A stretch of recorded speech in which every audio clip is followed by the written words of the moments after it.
Saya akan share.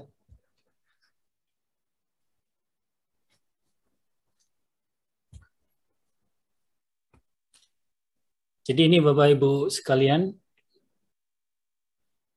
Jadi capaian pembelajaran yang akan dicapai di dalam mata kuliah manajemen strategik di sini adalah Bapak Ibu sekalian nanti akan diharapkan setelah mengikuti mata kuliah ini akan mampu menganalisis dan mengembangkan konsep pemikiran tentang manajemen strategik dalam kaitannya dengan konteks global. Jadi kita nanti akan bicara tentang bagaimana perkembangan digitalisasi, perkembangan perekonomian dunia secara global kita kaitkan dengan strategik.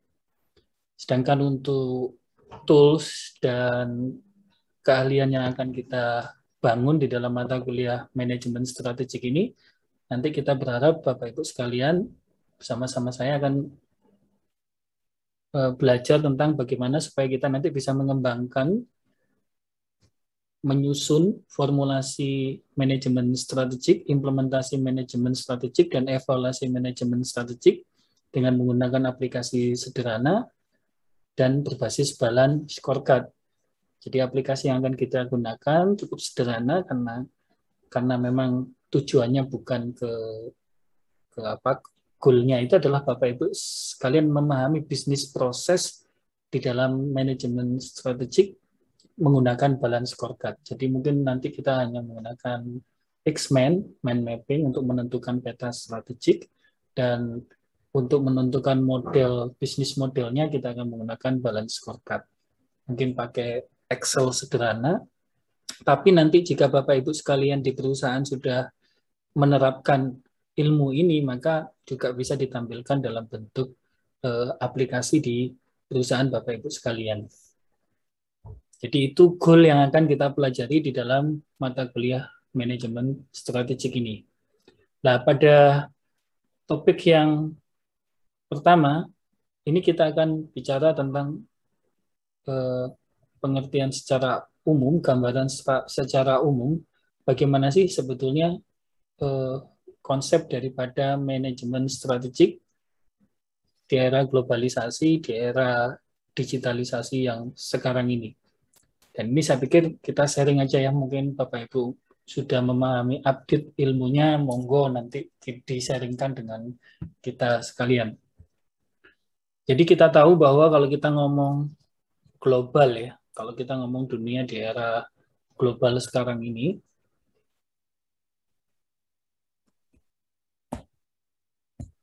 nah, jadi sekarang kita bicara tentang bagaimana keberadaan global consideration dan impact-nya terhadap all strategic decision. Ya. Jadi kita tahu bahwa hampir sekarang yang namanya pengambilan keputusan strategik itu tidak bisa lepas dari konteks globalisasi.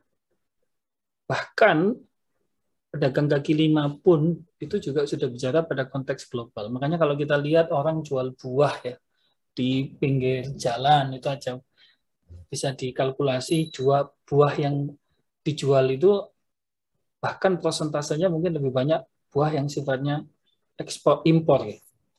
Mungkin buah lokal sedikit ya. Karena buah impor jauh lebih murah daripada buah lokal kadang-kadang itu. Itu salah satu contoh sederhana dan itu dampak dari NAFTA, AFTA dan lain-lain. Ya. Apa yang menyebabkan itu menjadi berubah dan sifatnya juga eksponensial, semua ada pemampatan, jadi jarak menjadi pendek, persaingan yang global tadi menjadi persaingan di tingkat lokal. Ya. Karena barang yang dijual sudah sifatnya barang impor. Ini karena tumbuhnya informasi teknologi. Dan inilah yang menyebabkan kenapa strategic management ini menjadi sebuah alat yang vital, ya kan? Untuk mengambil sebuah keputusan yang tepat, cepat, akurat, dan efektif serta murah. Ya. Sebagaimana yang kita ketahui, kalau kita belajar manajemen, tujuan dari manajemen itu adalah untuk mengambil keputusan yang cepat dan tepat, keputusan yang efektif dan efisien. Ya. Nah, sama juga kaitannya dengan environmental, isu-isu strategik ya, Apalagi sekarang dengan adanya pandemi COVID-19, padahal dulunya itu kita dihadapkan pada kondisi go green, ya kan, kemudian dihadapkan pada masalah isu-isu lingkungan. Nah, sekarang dihadapkan dengan adanya pandemi COVID-19. Itulah isu-isu strategik yang seperti itu yang artinya mau tidak mau kita sebagai para pelaku-pelaku bisnis, para orang-orang yang bergerak dan bekerja di bidang manajerial dituntut untuk mengadop semua isu-isu tadi itu dalam rangka untuk mengambil keputusan yang efektif dan efisien.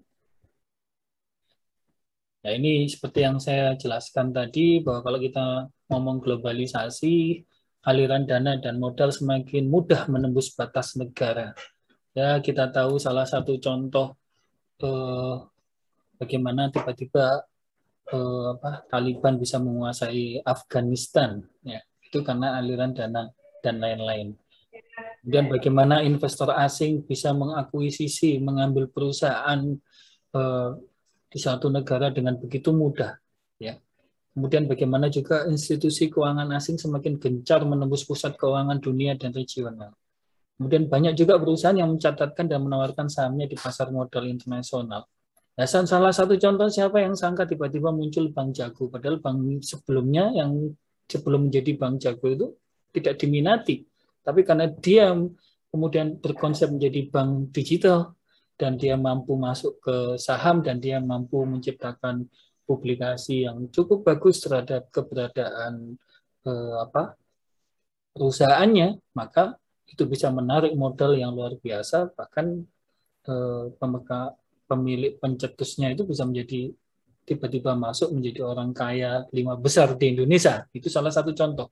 Jadi globalisasi itu membuat segala sesuatu itu menjadi mungkin. Kenapa? Ya itu tadi, karena pertumbuhannya, perubahannya itu bersifat eksponensial. Jadi apapun itu bisa mungkin untuk terjadi di era sekarang ini. Ya. Kemudian kaitannya dengan strategik sendiri seperti apa? Ya, Bapak Ibu sekalian, kalau kita ngomong strategik, ya, ini yang kita perlu samakan mainframe kita terhadap strategik. Ya. Kalau kita ngomong tentang strategik, itu berarti secara horizon waktu itu panjang, ya. Horizon waktunya itu panjang, ya. Tidak pendek. Kalau kita ngomong strategik itu horizon waktunya itu panjang. Ya. Berarti apa? Berarti ketika kita ngomong strategik, kita tidak bicara tentang hari ini, tapi kita bicara tentang paling pendek 5, 10, 20 tahun ke depan. Sehingga apa? Kalau sehingga kita bicara tentang 5, 10 tahun, 20 tahun ke depan, maka kita bicara tentang sesuatu yang sangat-sangat konseptual. Sehingga kalau kita berangkat dari istilah, strategik itu sendiri ya, berasal dari kata stratos dan its, ya, bahasa Yunani. Dan itu berasal dari para jenderal perang. Ya. Jadi stratos dan its itu adalah apa yang dipikirkan oleh para jenderal ketika dia berperang.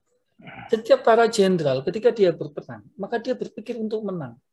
Makanya goal daripada strategi kita adalah menjadi pemenang. Dia menjadi unggul, dia menjadi kompetitif, dia menjadi leading di dalam segalanya. Itu strategic goal-nya. Ya. Sehingga kalau kita ngomong bahwa strategik itu tujuannya adalah untuk menang, maka tabu hukumnya di dalam strategi kita berpikir kalah. Ya. Jadi berpikirnya selalu menang. Meskipun kita mengalah, tapi mengalah itu tujuannya untuk menang. Ya. Karena horizon waktunya panjang. Nah, kalau dalam horizon waktu yang panjang ini kita tidak punya satu optimisme, kita tidak punya satu keyakinan bahwa itu untuk menang, maka sebetulnya hakikatnya strategik itu secara konsep belum kita susun dengan baik. Nyata letak kesalahannya di situ. Selama ini kenapa strategi kita itu gagal? Ya. Beda dengan taktik. Ya. Taktik itu adalah bagaimana kita kemudian menerjemahkan strategik ke dalam rencana yang lebih operasional. Ya. Jadi taktik itu, jadi kalau strategik itu apa yang harus kita lakukan? Pertanyaannya begitu. Ya. Jadi apa yang harus kita lakukan? Kalau pertanyaannya apa yang harus kita lakukan, ini harus ketemu satu unity, ketemu satu jawaban yang sama, ketemu satu kesearahan, ya, harus searah, selaras, dan seimbang dalam membangun sebuah konsep strategik itu. Jadi jika ini misalkan orang memiliki pola pikir yang beda-beda dalam satu organisasi, maka hakikatnya dia belum menyusun strategik. Nah, kebanyakan orang menggunakan kalimat tanya untuk menyusun strategik itu dengan kalimat tanya bagaimana. Ya, misalnya kita menghadapi satu kondisi penjualan kita menurun, misalnya akibat pandemi COVID-19. Itu selalu kita, kalau membuat pertanyaan, terkadang kita membuat pertanyaan, bagaimana kita mengatasi persoalan penurunan penjualan ini? Nah, padahal kalimat bagaimana itu adalah kalimat taktik. Ya. Jadi kalau kita ngomong bagaimana, itu lebih sudah merujuk kepada satu cara, ya kan? Satu activity. Padahal strategik itu baru pada tataran konsep, baru tataran ide.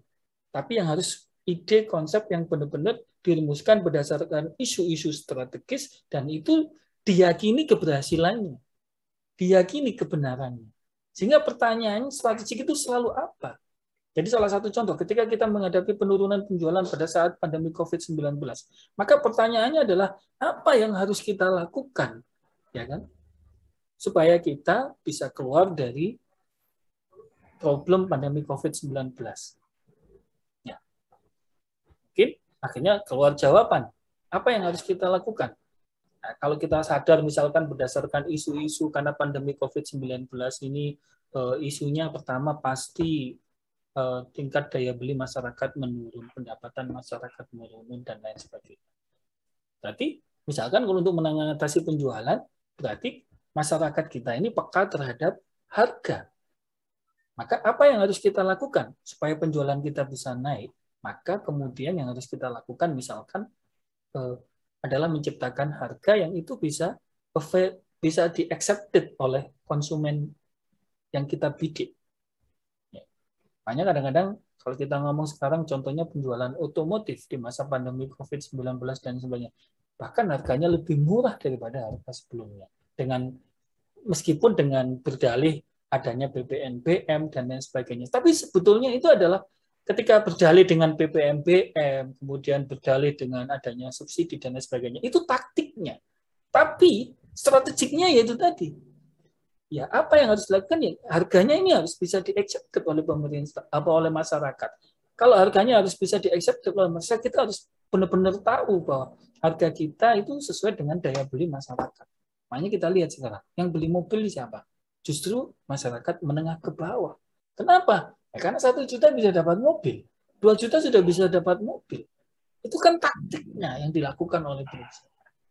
Ya kan? Padahal nanti setelah itu mungkin ada something, mungkin PPNBM, kalau dia, makanya targetnya kan kenapa jualannya adalah dalam bentuk leasing, nah, supaya kalau nanti leasing itu ternyata aturan mainnya kan dia tidak flat. Ya, suatu ketika kalau kondisi normal itu bunganya bisa naik lagi menjadi lebih tinggi. Itu salah satu contoh. Ya, gambarannya. Jadi kenapa? Ya karena strategik itu memang dalam tingkatan organisasi, dia levelnya ada pada top management. Ya, pada CEO yang berpikir secara global, secara holistik, secara umum. Kemudian itu diturunkan ke level-level yang lebih banyak, lebih bawah. Jadi kalau taktik dan lain sebagainya itu mungkin level GM, level manager, ya kan, middle manager. Kemudian di rencana operasional supervisor sampai pada tenaga kerja pada tingkat bawah. Nah, berdasarkan penjelasan saya seperti itu, berarti sebetulnya apa sebetulnya definisi daripada manajemen strategik itu sendiri? Ya. Jadi definisi daripada manajemen strategik itu sendiri adalah dia merupakan the arts and science of formulating, implementing, and evaluating cross-functional decision that enable an organization to achieve its objective. Jadi penekanannya bahwa strategic management itu the art and science. Jadi bukan hanya sekedar science. Jadi tidak bisa kita bicara tentang strategic management, itu kita hanya ngomong analisis saja. Tidak bisa. Kenapa? Karena dia punya fungsi seni, fungsi art. Jadi dia punya fungsi daripada olah pikir, kemudian olah rasa, dan olah aktivitas, olah ya, cipta, rasa, dan karsa. Di situ ada nanti inovasi dan lain sebagainya. Itu penekanannya karena dia ada fungsi arts itu tadi. Ya kan? Dan fungsi arts itu dasarnya tumbuh karena eksperimen. Jadi dia tumbuh arts di dalam strategic management itu karena experience, karena pengalaman. Makanya setiap CEO itu punya style yang berbeda-beda di dalam strategic dan di dalam perumusan strategik dan implementasi daripada strategiknya. Ya karena itu tadi, karena strategik itu sebenarnya fungsinya lebih domain di arts. Ya. Jadi berbeda-beda setiap orang. Tergantung apa? Ya itu tadi, tergantung experience-nya, tergantung expertise-nya. Ya. Sejauh mana dia memiliki pengalaman dan sejauh mana dia pernah menghadapi berbagai tantangan yang itu menjadi latihannya dia untuk menyelesaikan satu persoalan.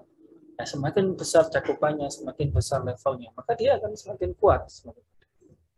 Ya. Jadi di situ kata kuncinya. Nah, di dalamnya ada formulating, merumuskan, melaksanakan, dan mengevaluasi. Dan ini sifatnya cross-functional decision. Jadi tidak berurutan, tapi bisa cross-functional decision. Kenapa? Karena input daripada strategic management itu adalah isu-isu strategis.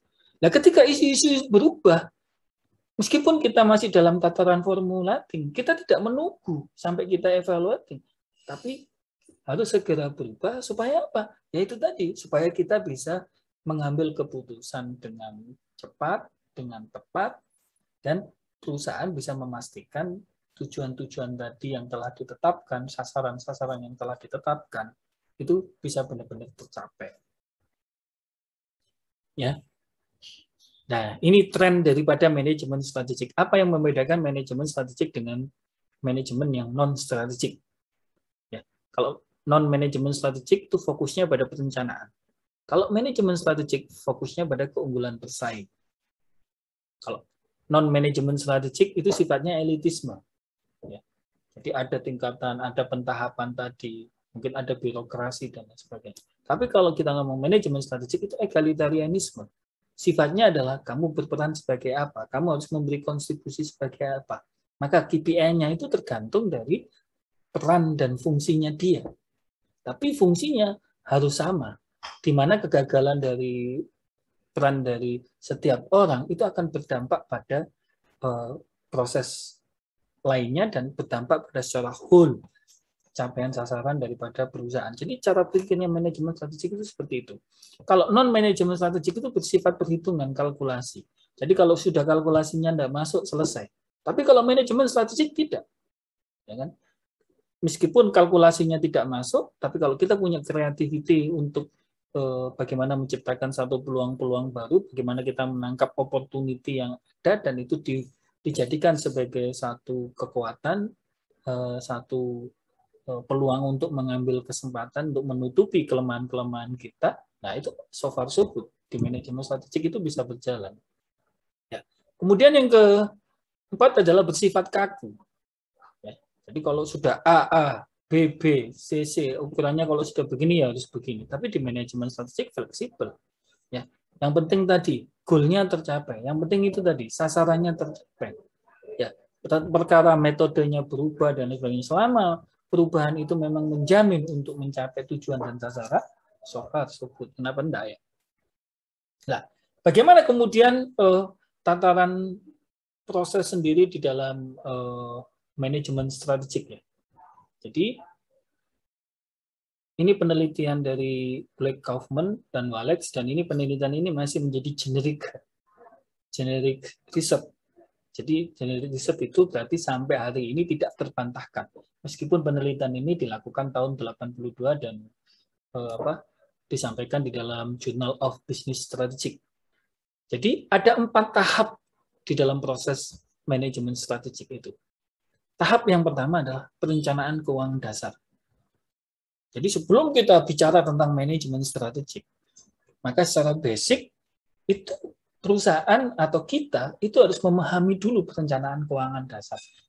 Apa yang dimaksud perencanaan keuangan dasar di sini? Adalah mencari pengendalian operasional yang baik, yang lebih baik melalui pemenuhan anggaran. Jadi budgetnya kita yang kita miliki berapa, kemudian bagaimana dengan aktivitas operasional yang ada dengan budget yang ada itu bisa dipenuhi. Jadi ada problem of choice di sini, dan itu ada creativity. Ya. Ketika perusahaan sudah memahami apa yang menjadi penting, makanya ini sebetulnya secara basic itu kayak kita main dakot, perencanaan keuangan dasar itu. Tapi lucunya Indonesia itu permainan-permainan yang bagus itu justru yang matenkan orang Jepang. Sekarang jadi metode kumon itu sebenarnya berangkatnya dari dakon, main dakon. Jadi dakon itu kan seperti kayak posting. Kalau kita salah mengambil, maka langkah kita akan terhenti. Nah, disinilah yang dimaksud bahwa kita harus benar-benar bisa memilih melakukan posting dari anggaran yang kita miliki, itu bagaimana menjamin bahwa activity itu tetap bisa berjalan secara keseluruhan, bisa sustain, dan bisa mencapai tujuan yang ditetapkan. Ini yang dimaksud dengan perencanaan keuangan dasar. Nah, kalau perencanaan keuangan dasar itu sudah bagus, sudah dipahami, sudah menjadi satu sistem, maka kemudian kita akan bergerak moving pada proses selanjutnya, yaitu menjadi perencanaan berbasis peramalan. Jadi mencari perencanaan yang lebih efektif untuk pertumbuhan dengan mencoba meramalkan masa depan. Jadi kita sudah bicara tentang bagaimana 3 tahun, 5 tahun, 10 tahun ke depan. Sebetulnya pandemi COVID-19 ini, itu ternyata kalau kita belajar dari data yang ada, itu sebetulnya 5 tahun ke belakang itu sudah bisa diprediksi bahwa situasi pandemi COVID-19 ini akan terjadi. Makanya beberapa perusahaan yang sudah mengantisipasi itu melalui R&D-nya, dia sudah merencanakan dengan berbasis peramalan dengan baik, dia sudah bisa mengantisipasi lebih dulu. Ya kan? Ya, contohnya gampang. Siapa yang sudah mengantisipasi lebih dulu? Ya Google. Ya, dia sudah tahu bahwa akan terjadi booming kepada penontonnya, padanya karena orang akan semuanya larinya ke menghilangkan personal touch dan semuanya sudah berbasis digital. Makanya aturan-aturan main YouTube, kemudian aturan main Google dan lain sebagainya itu diubah betul-betul. Ya, jadi karena booming itu dia menyadari untuk menjaga database bagaimana itu ternyata aturannya sudah dilakukan lebih dulu. Itu menunjukkan bahwa Google sudah tahu bahwa akan terjadi seperti itu. Nah, kemudian tahap yang ketiga adalah perencanaan strategis. Jadi ketika perusahaan sudah memahami bahwa dia akan bisa meramalkan apa yang terjadi pada tahun berikutnya, 5 tahun, 10 tahun ke depan, maka dia akan bicara tentang perencanaan strategis. Kalau kita ngomong perencanaan strategis ini sudah kita bicara tentang persaingan. Jadi dia sudah mencari cara untuk meningkatkan respon terhadap pasar persaingan dengan mencoba berpikir strategis. Berpikir secara strategis itu berarti berpikir untuk menang, berpikir kompetitif, berpikir untuk menjadi leading. Ya. Jadi dia sudah merespon apa yang dimiliki oleh pesaingnya, apa yang menjadi kelemahan dari perusahaannya. Itu diantisipasi dalam rangka untuk menjaga supaya dia tetap memenangkan persaingan. Nah, baru kemudian kalau tahapan itu sudah dipenuhi, kita bisa masuk pada tahap manajemen strategis. Kalau manajemen strategis itu tidak hanya kita berpikir strategis, tapi kita sudah mulai berpikir bagaimana kita mengelola sumber daya yang kita miliki untuk mengembangkan keunggulan kompetitif kita dan membantu menciptakan kesuksesan di masa yang akan datang. Ya, ini paling gampang sekarang itu banyak orang mengatakan blue ocean strategi dan lain sebagainya. Jadi kita tidak bermain di dalam persaingan, tapi kita mendahului, kita menciptakan. Ya. Jadi justru persaingan itu justru kita yang menciptakan. Kenapa ya? Karena kita yang mendahului, kita yang inovasi lebih dulu, sehingga can under the follow. Orang lain itu menjadi pengikut saja. Ya, Anda yang menciptakan rule of the game-nya di dalam bisnis. Maka dari itu sekarang adalah rata-rata yang menjadi leading di dalam bisnis itu adalah yang bersifat korporasi. Dia menguasai hulu dan hilir, dan dia menciptakan satu korporasi karena dia Sehingga kalau dia menjadi korporasi, siapa yang menjadi pesaingnya dia? Ya, hanya pelanggan, hanya customer. Ya kan? Bahkan kalau kita misalkan ekstrimnya perusahaan-perusahaan multinasional itu, ketika bicara tentang marketing, dia pasti bicara tentang marketing NLP. Jadi dia secara psikologis marketing, dia sudah mencoba untuk meng-create pasar, menciptakan pasar dengan salah satu upaya menciptakan itu tadi, hipnosis marketing melalui NLP itu. Karena di dalam teori NLP itu sebetulnya hakikatnya apa yang diinginkan oleh orang, apa yang dipikirkan oleh orang, kita bisa mendrive untuk menciptakan itu. Buktinya apa? Ya buktinya sekarang ini. Bagaimana keberadaan digitalisasi informasi itu ternyata bisa merubah karakter orang, pribadi orang, gaya hidup orang, ideologi orang. Ya kan? Bahkan bisa merubah hidup dan matinya orang. Banyak orang kemudian bunuh diri karena digitalisasi informasi. Nah, itu menunjukkan betapa luar biasanya sekarang. Jadi ini Bapak Ibu sekalian, kemudian bagaimana sih model hubungan interaksi antar bisnis dan masyarakat sosial? Ya, jadi perusahaan bisnis ini kaitannya dengan stakeholder, karyawan, kemudian penanaman modal, pemasok, pelanggan, pesaing. Ya. Kemudian ini dikaitkan dengan komunikasi lokal, ada domestik asing, pemerintah, pemerintah asing, kelompok aktivitas sosial, media, masyarakat umum, kelompok pendukung. Jadi si kita itu sekarang bisnis apapun ini kita tidak bisa terlepas dari apa yang menjadi isu sosial, terlepas dari tren, terlepas dari apa yang menjadi concern masyarakat, terlepas dari apa yang itu menjadi satu perbincangan sosial, tidak bisa lepas. Ya, sebagaimana contoh saja, bagaimana begitu peran media informasi yang luar biasa ini. Contoh sederhana saja, bagaimana seorang Ronaldo ketika dia menggeser Coca-Cola, padahal tujuannya kan itu supaya tidak mengganggu dia. Ya, dia tidak ada niatan sama sekali. Dia menggeser Coca-Cola. Tapi karena Ronaldo itu public figure, dia punya follower yang begitu besar. Orang yang menjadi followernya dia berpikir, loh, Ronaldo kok menyingkirkan apa yang saham Coca-Cola turun. Nah, itu contoh. Jadi bisnis sekarang sudah seperti itu kondisinya. Ya. Baik, jadi ketika kita bicara tentang strategic management pada tataran manajemen stakeholder, tahapan analisisnya di situ kita harus bisa memetakan hubungan antar stakeholder, kemudian memetakan koalisi stakeholder, mengidentifikasi kepentingan masing-masing stakeholder, mengidentifikasi kekuatan masing-masing stakeholder, menyusun metrik prioritas stakeholder, dan memantau kemungkinan pergeseran koalisi. Nah, kalau kita bicara tentang bisnis sekarang ini, bisnis itu adalah kapitalisasi modal, siapa yang bisa mengidentifikasi kepentingan stakeholder-nya dan menarik dana dari para stakeholder-nya, ya itulah yang memenangkan persaingan. Sekarang eranya sudah seperti itu. Ya. Nah, bagaimana kemudian tahapan di dalam aktivitas manajemen, proses manajemen strategik? Jadi tahap yang pertama itu adalah strategic formulasi. Apa yang penting di dalam strategic formulasi itu? Adalah conduct research. Ya. Saya pernah mendapatkan satu beasiswa dari Syscontact, tapi beasiswanya ini lucu. Seminggu bersama ahli. Nah, kebetulan saya berkesempatan dapat ahli pada saat itu yang memperkenalkan SWOT di Indonesia. Ya, beliau riset-risetnya perusahaan-perusahaan cukup besar. Saya bersama dengan beliau. Nah, ketika kemudian jadi bersama ini 24 jam ya, saya ngikut dan pada suatu kesempatan saya tanya kepada beliau, Bapak, berdasarkan hasil riset-riset Bapak yang tadi itu, dan saya melihat juga apa yang menjadi keyword sebetulnya di dalam penyusunan strategi. Jawabannya adalah conduct research. Conduct research itu apa?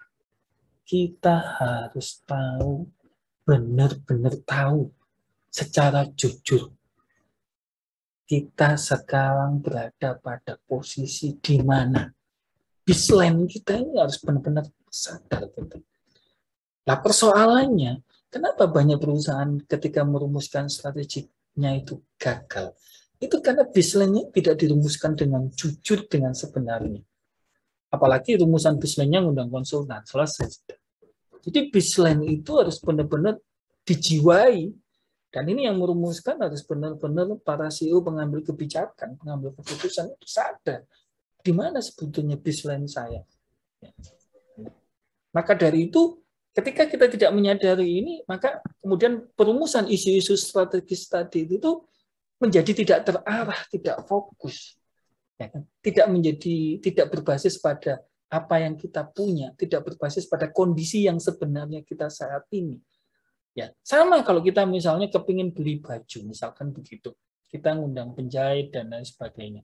Kalau penjahit itu tidak mengukur tubuh kita dengan pas, misalnya kita hanya memberikan contoh baju, maka jangan harap kemudian baju yang Anda pakai itu benar-benar pas terhadap diri Anda, benar-benar sesuai, benar-benar nyaman Anda pakai. Itu yang dinamakan kondak.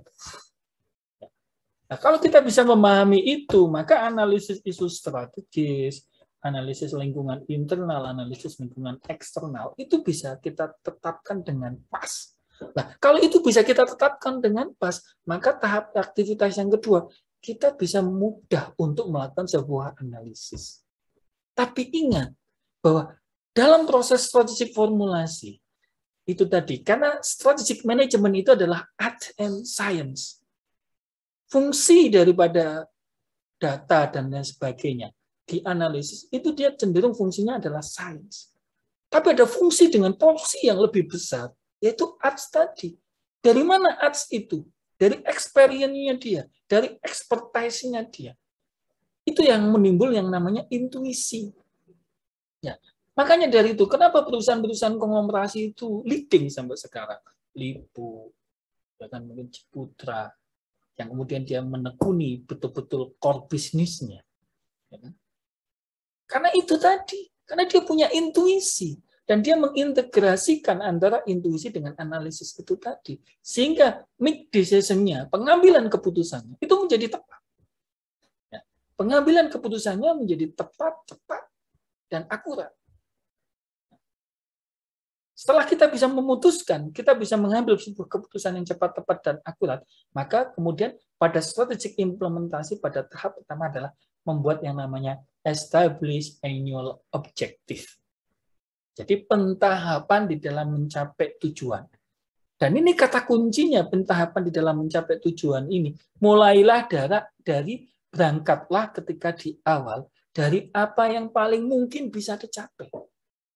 Jangan menetapkan target di awal, itu sesuatu yang sulit untuk dicapai atau tidak mungkin untuk dicapai. Kenapa? Karena itu akan mempengaruhi pada tahapan selanjutnya, akan mempengaruhi segalanya, baik secara psikologis maupun secara formulasi maupun secara struktur, itu akan berpengaruh. Sehingga pada tahap pertama itu harus benar-benar dipastikan apa yang bisa dicapai. Salah satu contoh misalnya, saya mau melempar kertas ini. Kalau misalnya jangkauan yang saya yakin bahwa kertas ini akan mencapai titik yang saya tuju, itu adalah 0,5 meter. Berarti tahap pertama ini yang saya harus lakukan adalah saya membuat tujuan annual objective di tahap awal ini adalah di 0,5 meter. Ya, supaya ini benar-benar tercapai. Nah, gitu. Ya. Baru kemudian kita tahap. Contoh paling gampang membuat establish annual objective ini seperti ini. Pernah ada seseorang yang kepingin masuk dalam Guinness Book of Record. Ya. Contoh paling gampang, Guinness Book of Record. Maka kalau kita bicara tentang manajemen, efektivitas dulu ya. Berarti apa yang harus saya lakukan supaya saya bisa masuk ke dalam Guinness Book of Record. Jadi kalau efektif berarti melakukan sesuatu yang benar. Nah, caranya bagaimana untuk masuk ke Guinness Book of Record? Maka kita harus mencari apa yang belum masuk di dalam Guinness Book of Record sehingga nanti kita bisa masuk karena belum ada. Jadi berapapun capaian kita karena belum ada, karena kita menjadi yang pertama, itu kita akan bisa masuk ke dalam Guinness Book of Record. Itu pada saat itu ada yang menemukan bahwa belum ada yang masuk ke dalam Guinness Book of Record itu adalah orang makan sepeda.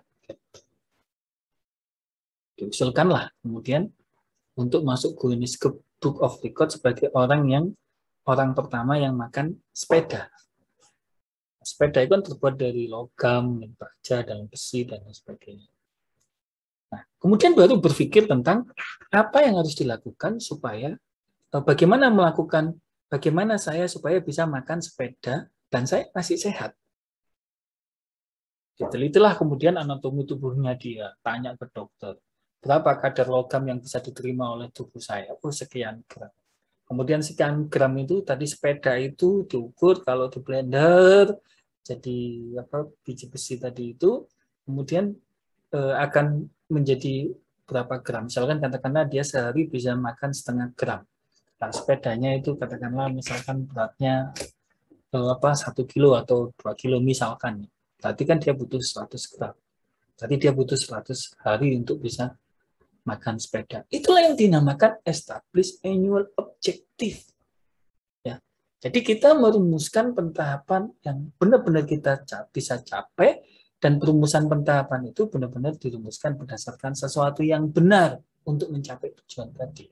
Jadi kalau tujuannya Guinness Book of Record, ya harus cari sesuatu yang belum masuk Guinness Book of Record supaya lebih mudah. Tapi kalau dia mencari misalkan tembakan paling jauh, nah, itu sudah ada. Jadi dia harus bisa melampaui tembakan yang ada itu untuk bisa masuk Guinness Book of Record, dan itu lebih sulit karena sudah ada sebelum. Bisnis juga begitu. Ketika kita berbisnis, ya, maka kata kuncinya yaitu tadi. Ketika kita punya kreativiti, itu dibutuhkan masyarakat dan itu belum ada, ya itu kita menjadi pendahulu. Itu ya sama saja halnya dengan begini. Ketika kita ditanya, siapa orang yang pertama menyampai di bulan? Neil Armstrong. Bisa jawab. Tapi kemudian siapa orang yang kedua? Siapa orang yang ketiga? Siapa yang orang keempat? Tidak ada yang bisa jawab. Susah. Untuk itu menjadi orang kedua, ketiga, keempat itu tidak enak. Enak menjadi orang yang pertama. Makanya kenapa ketika kita kepingin membangun sebuah human capital di dalam sebuah perusahaan, maka kita harus bisa menciptakan yang namanya legacy. Dan legacy itu harus diciptakan karena kita menjadi orang yang pertama menciptakan itu. Nah, itu harus dicari. Apa? Saya bekerja di sini apa legasinya ya? Supaya saya bisa tetap establish dan mencapai impian dan cita-cita saya. Itu sebetulnya jujur saja yang saya lakukan. Saya at least masuk Narutama itu contohnya saya tahun 2001 praktisnya. Ya kan? Saya pada saat itu masuk di staf penelitian, sekretaris peneliti, bukan dosen. Ya. Tahun 2001, kemudian 2003 saya jadi dekan. Kemudian setelah itu 3 periode jadi dekan, saya jadi warek. Setelah itu saya jadi rektor, kemudian saya mengundurkan diri, saya menekuni bidang baru. Itu kenapa? Ya itu tadi. Saya menginginkan membangun sebuah legacy. Apa yang nggak ada? Jadi kalau kita misalkan masuk di perusahaan yang sudah existing, kemudian kita nggak bisa menciptakan sebuah legacy, ya kita tidak akan pernah diingat. Ya, itu yang establish annual objective. Ya. Kemudian dibangun yang namanya device policy. Jadi device policy ini ada kebijakan-kebijakan yang kita, ya istilahnya kalau sekarang itu mungkin manajemen risiko. Ya. Kita mengantisipasi plan A, plan B, plan C. Jadi kita harus punya kebijakan-kebijakan ketika nanti establish annual objective, pentahapan tujuan tadi yang kita bangun itu tidak tercapai, apa plan B? Nah, itu yang dimaksud device policy di sini. Kemudian dialokasikan sumber daya yang kita miliki, setelah itu direview internal dan eksternal faktornya, kemudian diukur capaiannya, dilakukan tindakan perbaikan. Jadi ini adalah tahapan di dalam proses manajemen strategik. Jadi kalau kita bicara manajemen strategik itu yang harus diingat bahwa ada 3 tahap. Yang pertama adalah strategik formulasi. Di sini kita merumuskan strategi, tatarannya pada konsep. Strategik implementasi. Ini kita mengimplementasikan strategik, tatarannya ada pada taktik. Kemudian strategik evaluasi, kita mengevaluasi daripada capaian strategik kita. Ya kan?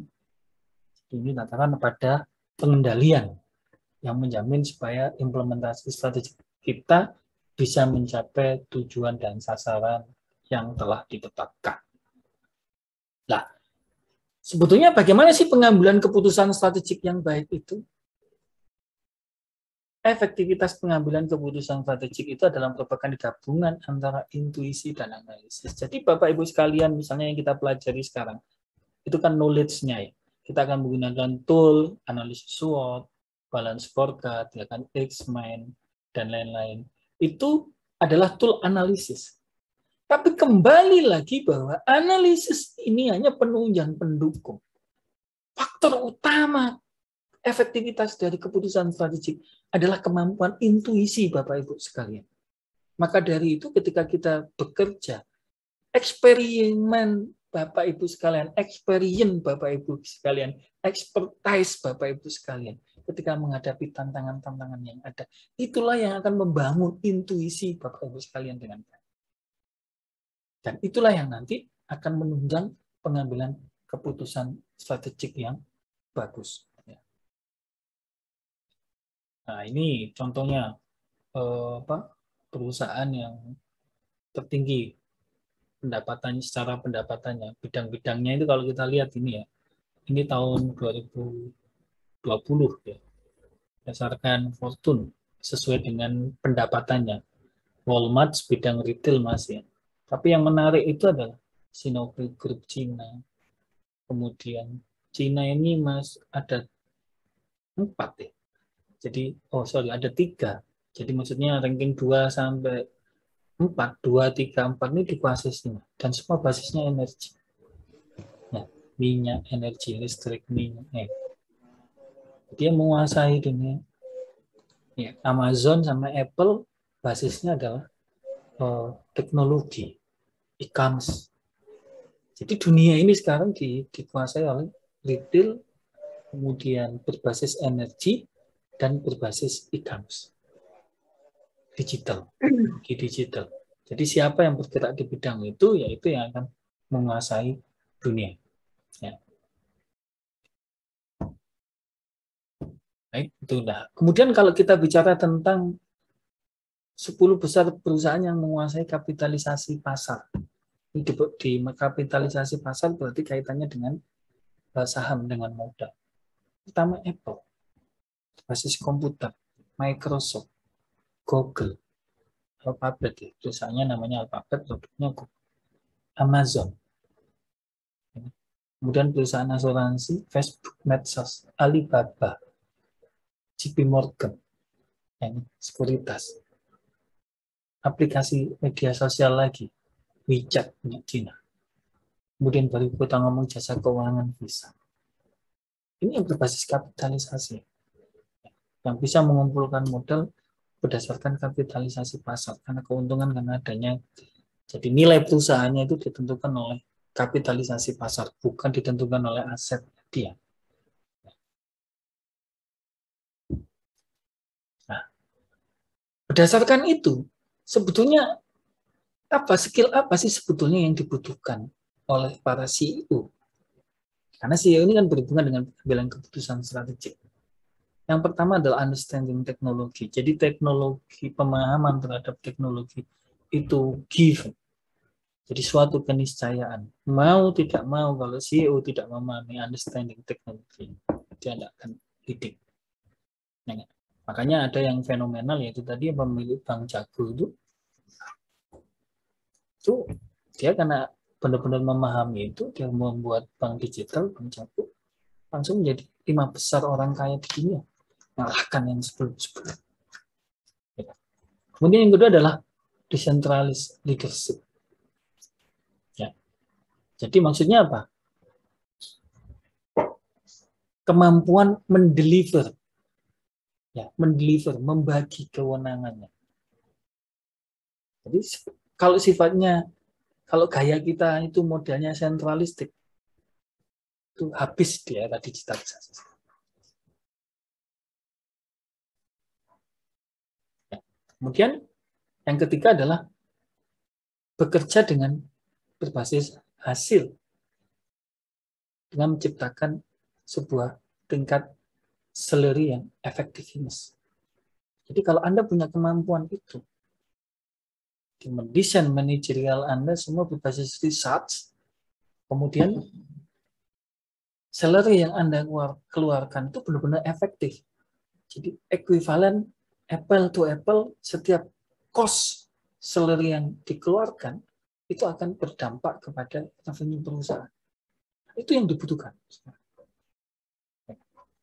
Kemudian flexibility and work in the face on contradiction. Leaders must learn to work with many people and understand the characteristic. Itu tadi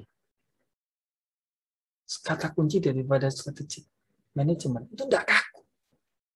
Jadi Anda punya fleksibilitas di dalam menciptakan suatu lingkungan pekerjaan, dan Anda sebagai pemimpin itu mampu Anda mendeliver itu sehingga orang-orang bekerja itu menjadi nyaman, targetnya juga tercapai. Kemudian yang kelima adalah transparansi dan openness. Sudah zamannya lagi. Anda tidak bisa lagi. Sehingga inilah skill-skill yang dibutuhkan di sekarang ini. Kemudian apa yang membuat seorang employee itu dia bisa membangun, ya, menciptakan kemampuannya, dan itu kemampuannya itu benar-benar berdampak kepada capaian tujuan perusahaan. Yang pertama adalah building employee engagement by communication future skill needs. Ya, ada beberapa hasil riset mengatakan bahwa untuk menciptakan sebuah retensi dan supaya turnover intention itu bisa dihindari, maka harus diciptakan semacam kayak telling story di situ. Telling story itu ciptakan kebanggaan. Kamu bekerja, jadi seseorang ketika bekerja di perusahaan Anda, kemudian dia merasa bangga, dia merasa happy, ya kan? Kemudian dia merasa teraktualisasi dirinya, merasa diwongke dan sebagainya. Itu akan bisa menciptakan itu tadi, retention yang cukup bagus dan menghindari yang namanya intention to over tadi. Keinginan untuk keluar itu menjadi. Ya. Jadi building employee ini. Jadi komunikasi itu penting. Kemampuan melakukan komunikasi terhadap skill-skill yang akan dibutuhkan di masa depan berbasis juga kepada telling story tadi itu. Untuk menjaga supaya nanti kita juga ke depan bisa mengembangkan. Kemudian yang kedua adalah strategi to attract diverse talent and ensuring inclusiveness.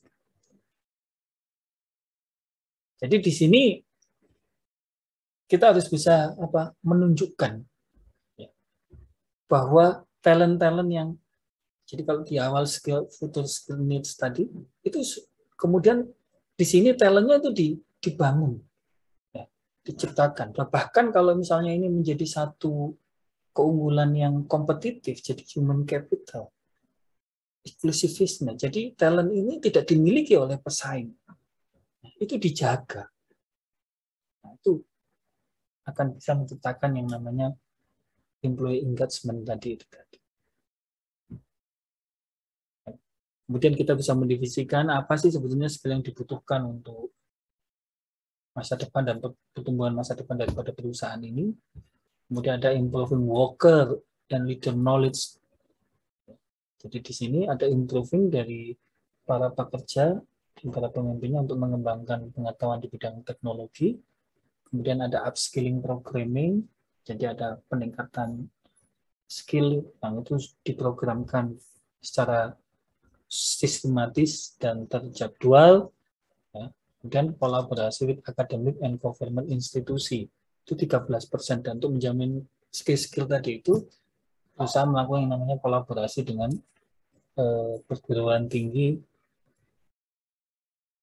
untuk menjamin dan memenuhi kebutuhan skill di masa yang akan datang.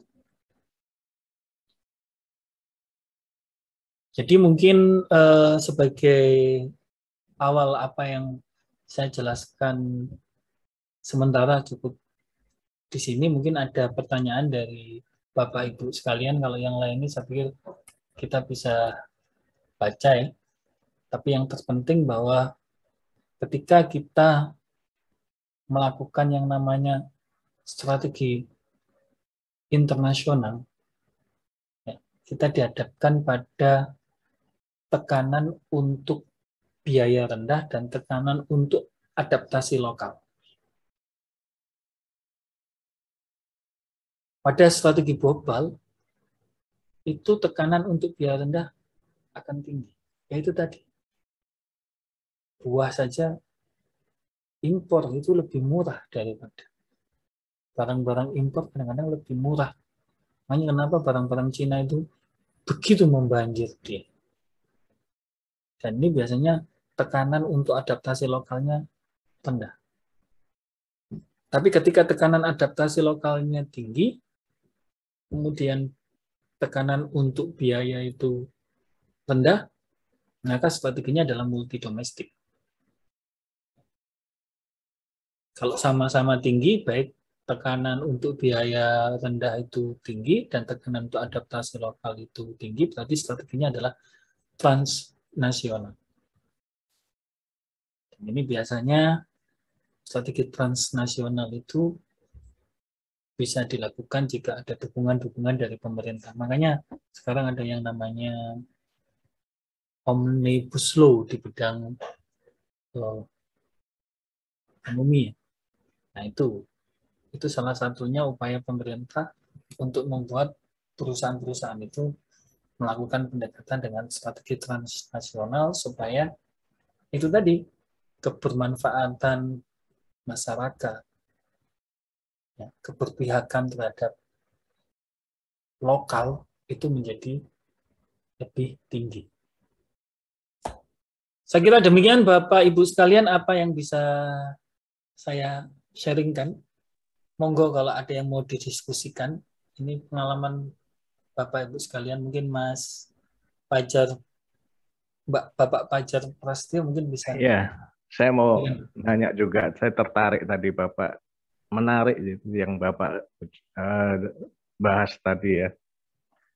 Mengenai strategi adalah sifatnya dalam jangka panjang kalau saya dengar tadi. Tapi kalau kita lihat dalam hal ini seperti sekarang itu perubahan itu sangat cepat sekali.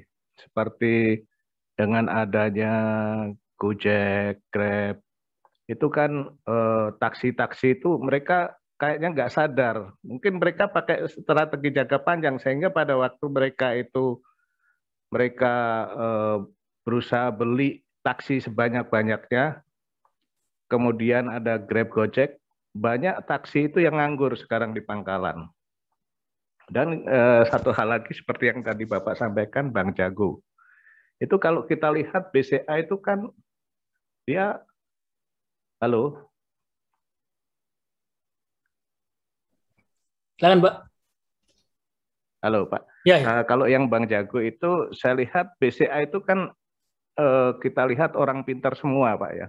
Betul. Tapi dia juga kalah dalam hal ini. Dia baru create sekarang itu semacam Bang Jago yang baru aja dia create itu. Nah, kenapa mereka bisa terlambat seperti itu, Pak? Padahal mereka juga punya orang-orang pintar semua di dalamnya untuk melihat satu strategi ke depan itu, Pak. Itu aja, Pak. Makasih.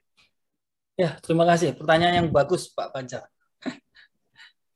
Jadi kalau kita lihat itu, kita bisa menggunakan analisis 4 tahapan di dalam proses manajemen strategi tadi ya, yang disampaikan oleh hasil penelitiannya Chloe Kaufman, Walex ya, dalam Journal of Business Strategy. Ya. Sebetulnya kata kuncinya, contohnya misalkan taksi kan, kelemahan mendasar mereka, ya kan, secara logik bahwa pertumbuhan pergerakan manusia berdasarkan hukum the law of diminishing return secara teori ekonomi, ya kan, pertumbuhan supply and demand itu pasti pergeserannya itu akan orang mengendaki sesuatu itu yang lebih cepat dan murah. Itu trennya sudah betul. Nah, harusnya ini sudah menjadi salah satu perencanaan berbasis peramalan dan perencanaan strategi daripada taksi tadi itu. Ya kan? Contoh yang paling mendasar, kegagalan sebetulnya bukan Bluebird, Cipaganti itu lebih hancur lebih dulu, Pak. Betul, Pak. Iya. Ya, Juga Cipaganti itu ekspektasi juga. ekspektasinya juga keliru dia, ya kan? Ya sama, Betul. misalkan hotel dan lain sebagainya. Nah, siapa kira tiba-tiba ada orang hanya dengan menggunakan aplikasi bisnis, ya kan? Itu ternyata bisa Ya. memiliki seluruh hotel yang ada. Ya, Traveloka itu nggak betul, punya Pak. hotel, dia bisa menguasai semua hotel. Iya. Nah, kenapa? Ya karena dia mungkin di dalam perencanaannya tadi. Kalau kita ngomong perencanaan berbasis peramalan, ya trennya sekarang itu siapa yang menguasai data, siapa yang menguasai informasi. Kan kalau kita ngomong revolusi industri, itu kan berangkat dari 1.0, 2.0, 3.0.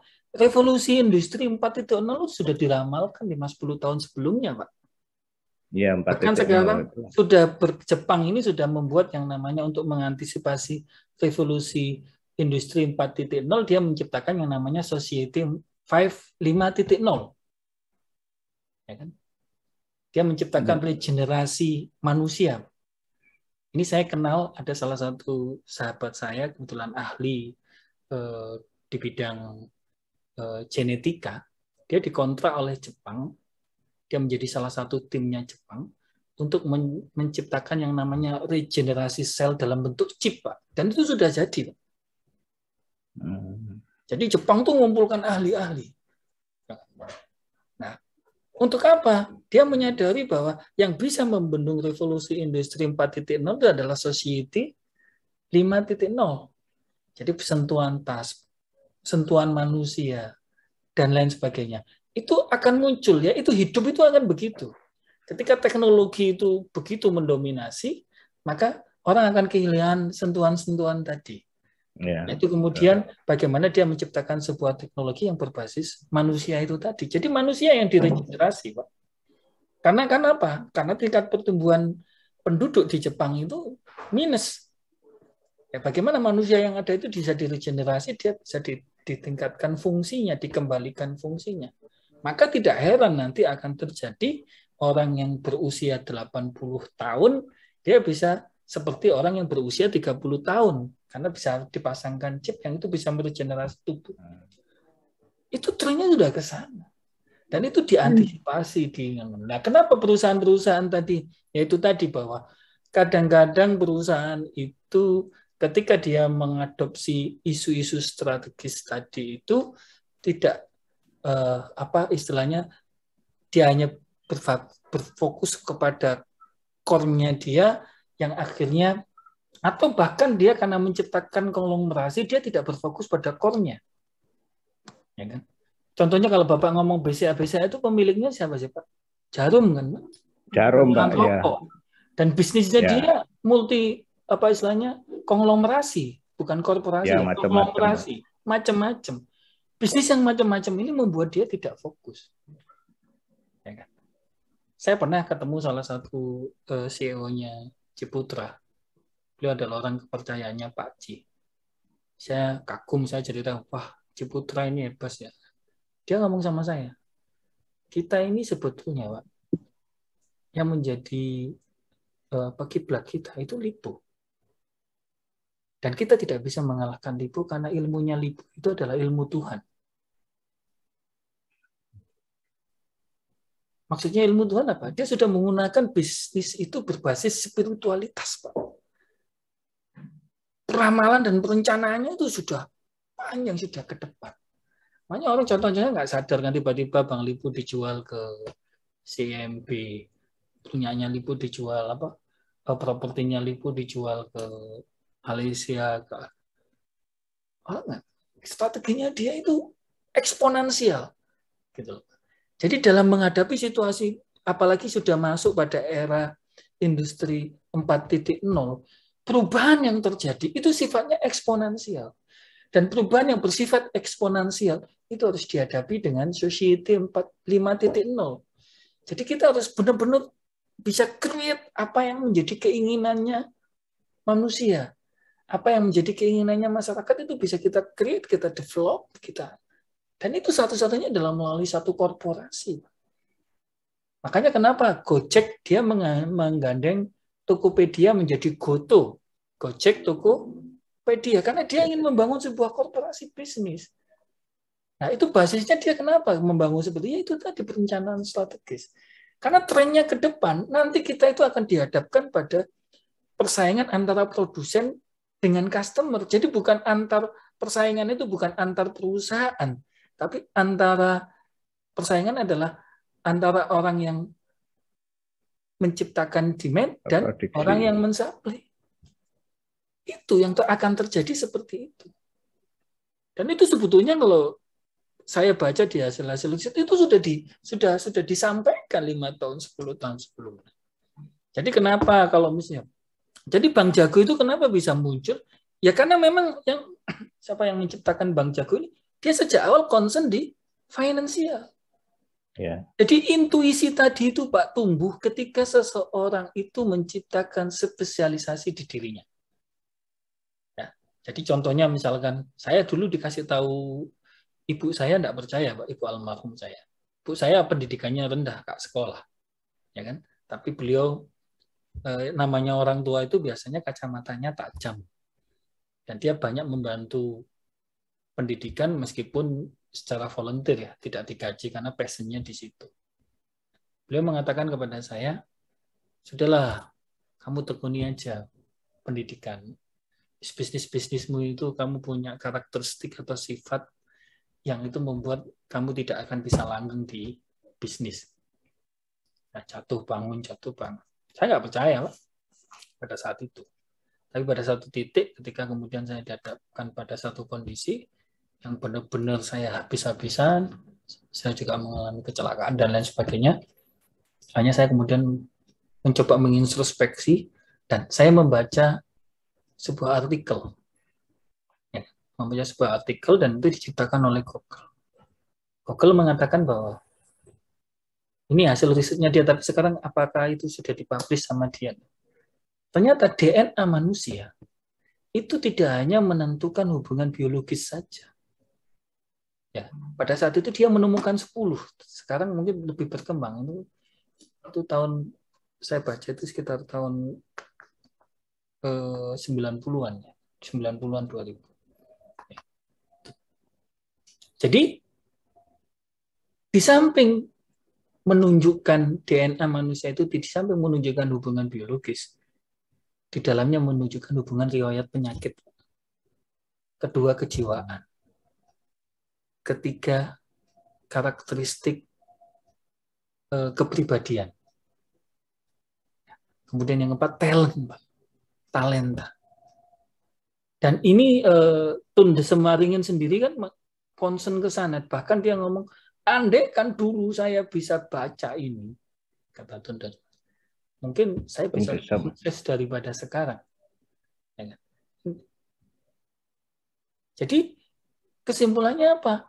Nah, sekarang ini kan sangat-sangat mudah, Pak, kita untuk membaca, mengakses hasil riset, penelitian, dan lain sebagainya. Cuman mungkin yang membedakan adalah ketika kita tidak fokus. Ya. Jadi sekarang itu, di era sekarang itu, kata fokus dan spesialisasi itu menjadi satu kunci. Ya kan? Ketika orang kemudian fokus, kemudian dia punya ketekunan, dia benar-benar progres sesuai dengan fokusnya dia, concernnya dia di situ, ya dia cepat atau lambat dia akan menemukan kesuksesannya.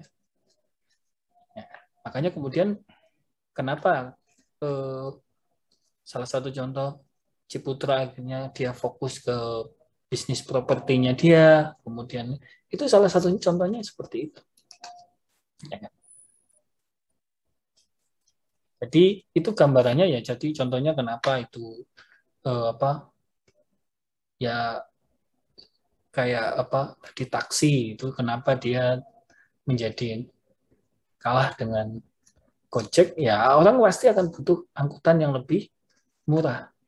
Ya. Dan tren ke depan dengan jalan semakin diperlebar, diperpanjang, orang cenderung akan memang diciptakan di kita ini orang cenderung akan memiliki mobil pribadi. Nah, sekarang yang Bapak lihat di perumahan, rata-rata satu rumah, itu mobilnya nggak satu. bisa 2, bisa 3, bisa 4. Ya. Itu aja sudah menunjukkan. Bahkan yang menarik, ini yang mengatakan adalah ketua perusahaan dan asosiasi digital marketing Indonesia. Dia mengatakan, kalau kita ngomong marketplace, penjualan digital marketing, yang laku dijual melalui marketplace dan digital marketing, itu adalah barang yang harganya murah. Tapi ketika produk barang yang harganya murah dan produk-produk yang bersifat massal, yang menjadi kebutuhan masyarakat, ya kan?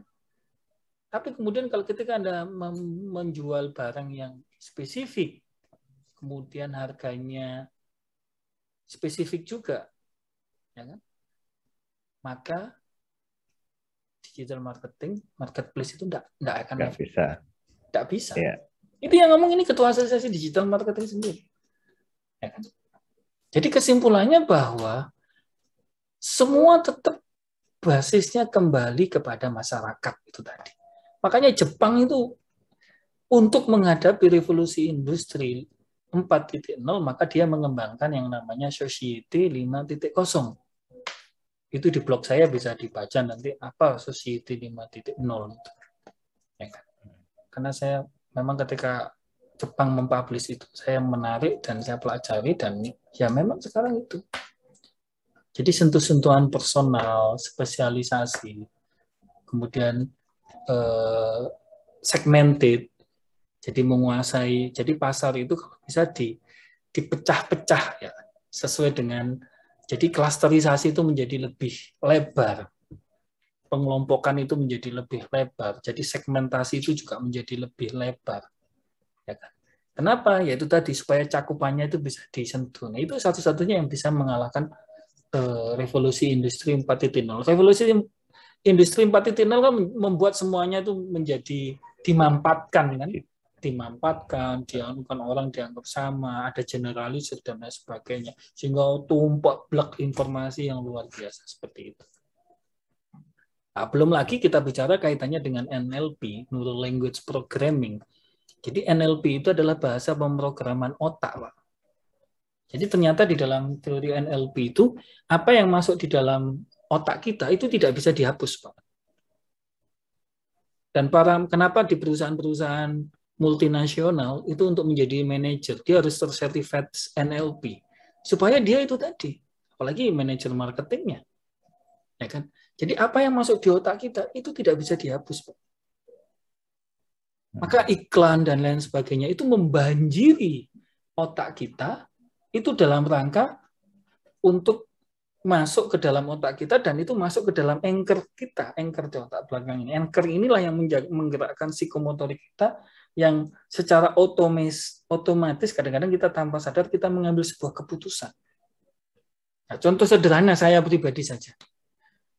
Ya, karena adanya gencarnya iklan mie instan mulai saya kecil dan lain sebagainya. Ya kan?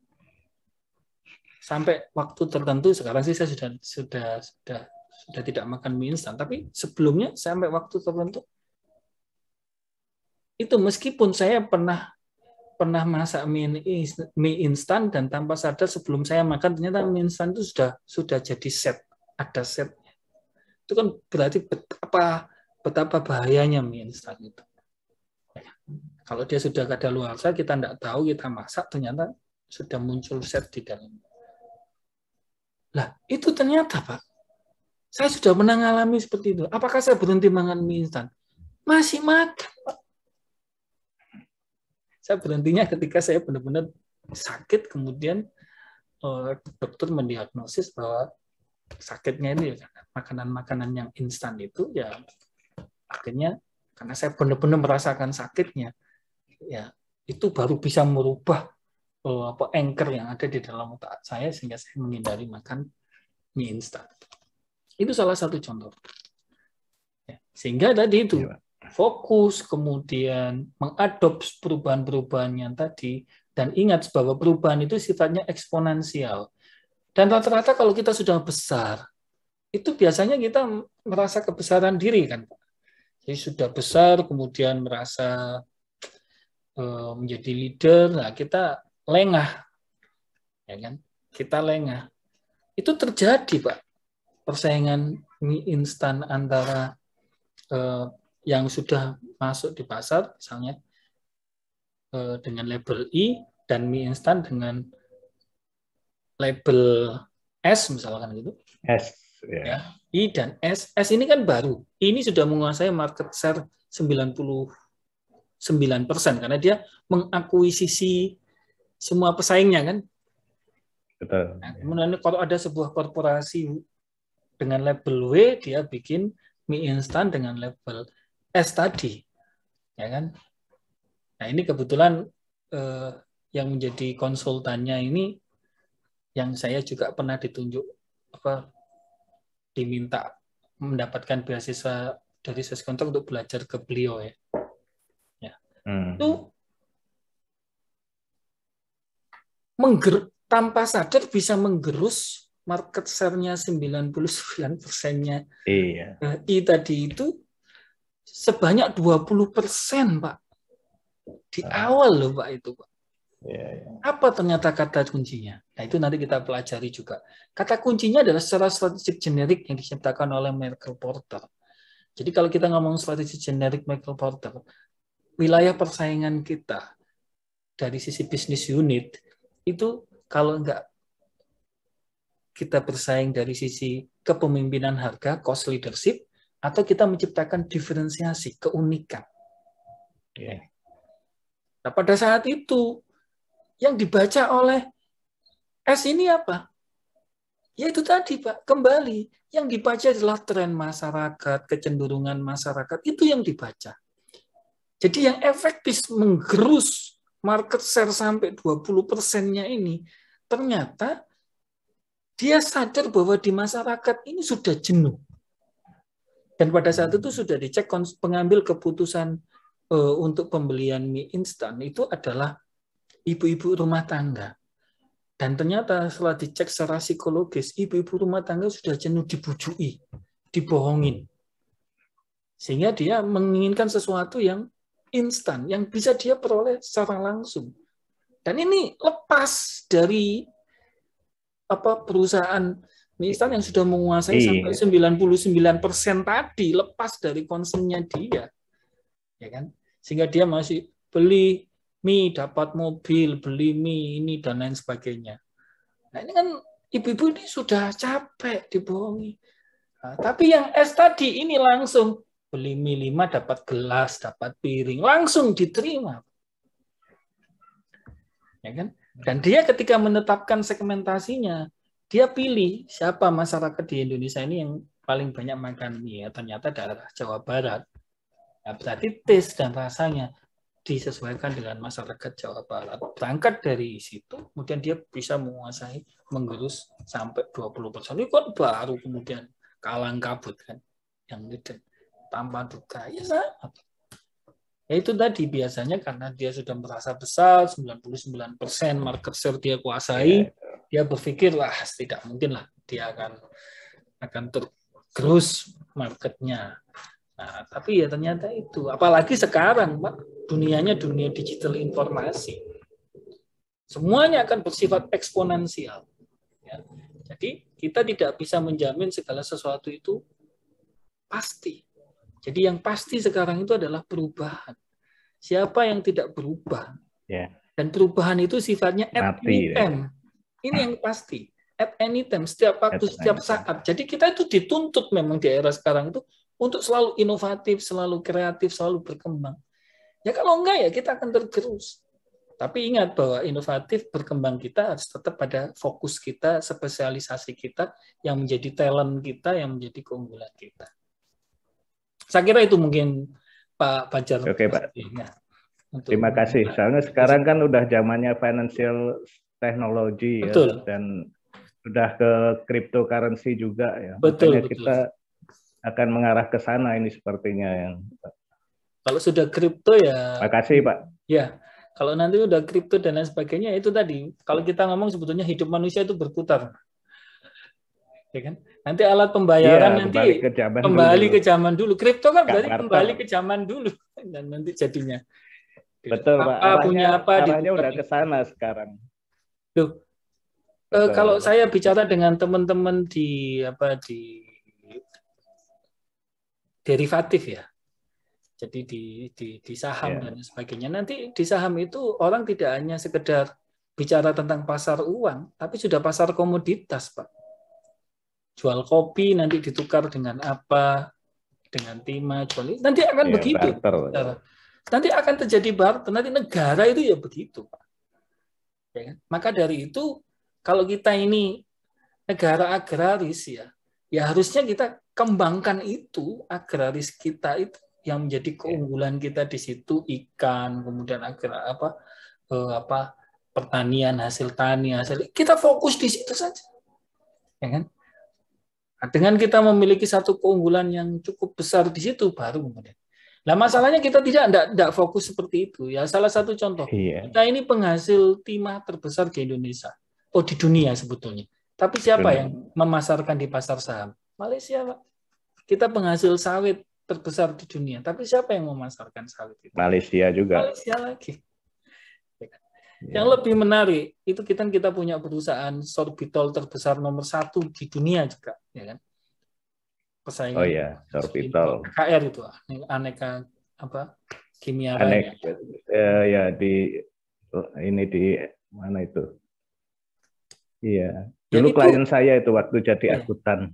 Loh, itu lucu, Pak. Ya kan? Ternyata sorbitol itu ternyata kan bisa mengurangi fungsi dari bahan baku.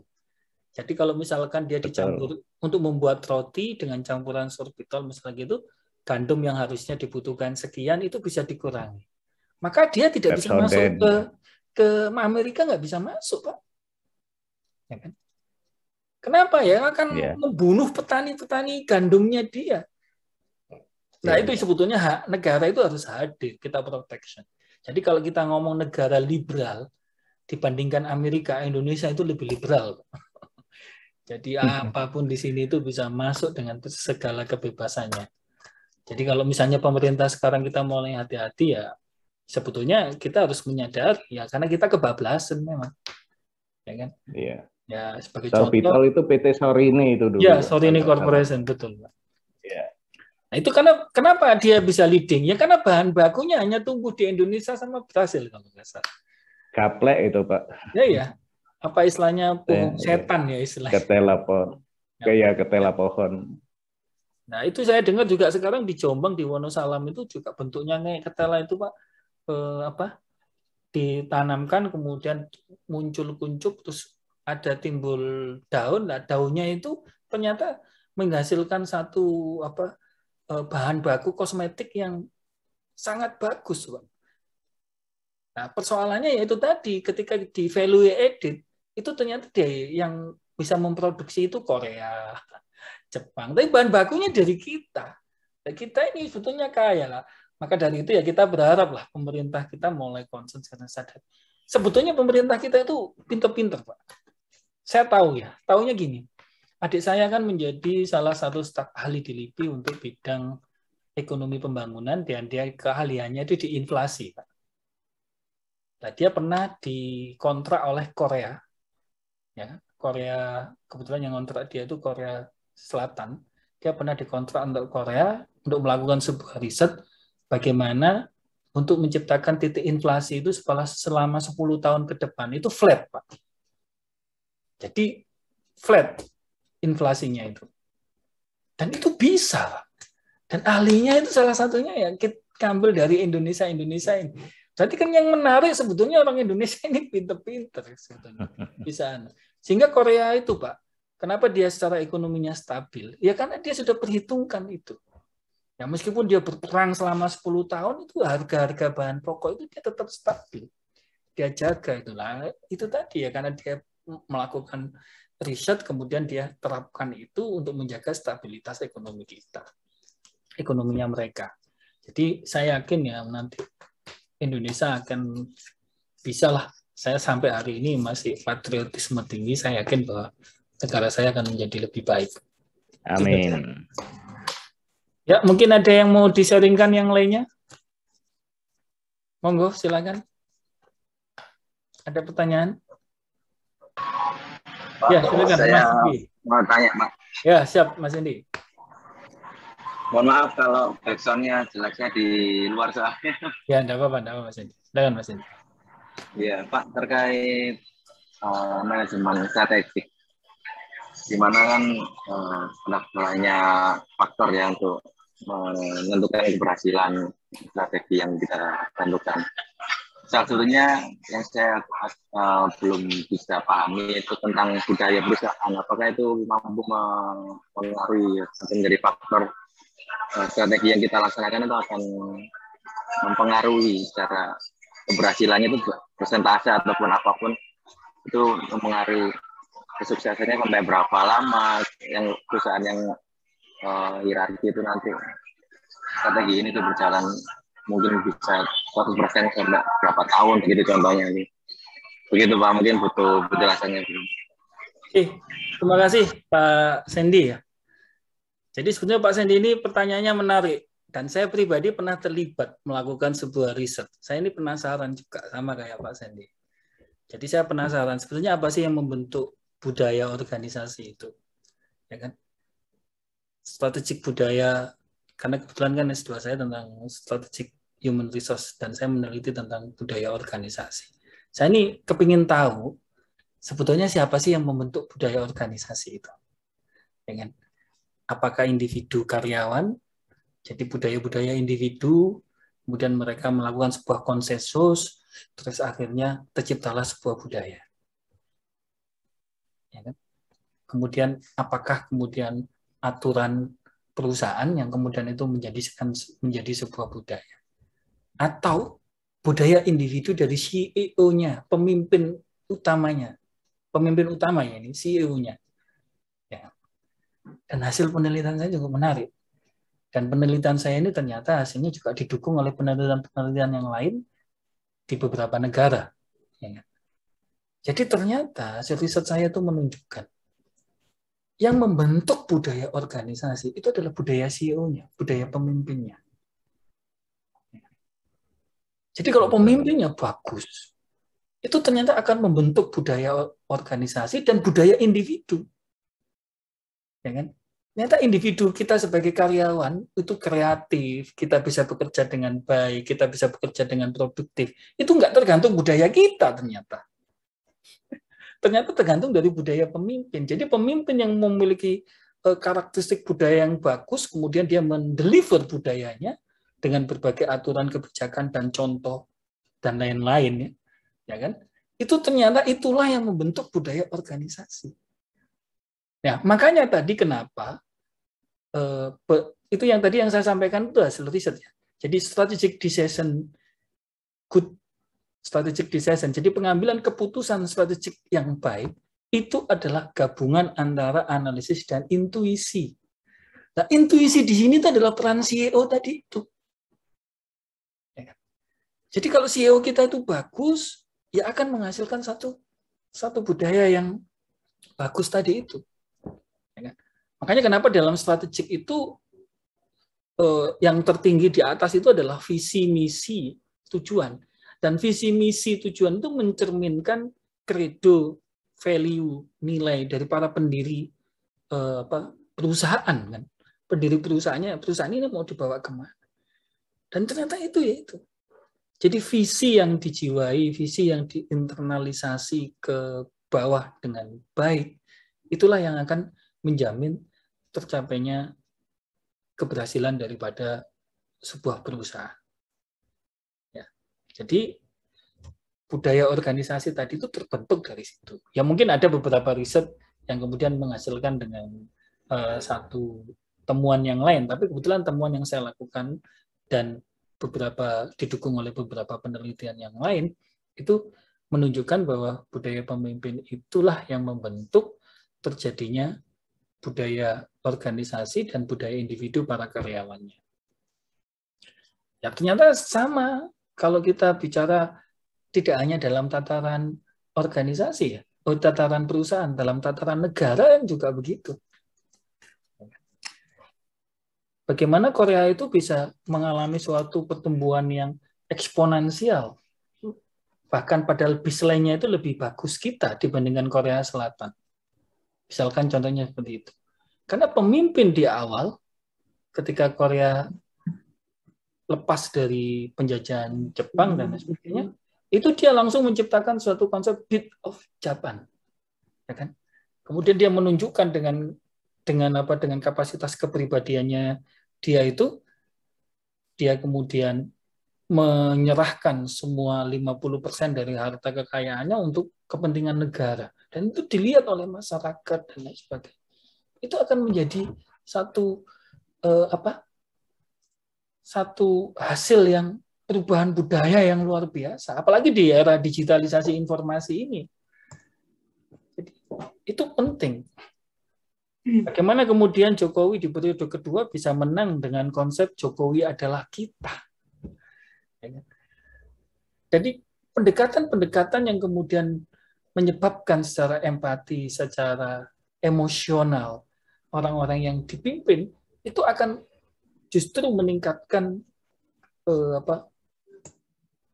efektivitas daripada keberhasilan mencapai tujuan organisasi. Harus gua beri komen, Pak.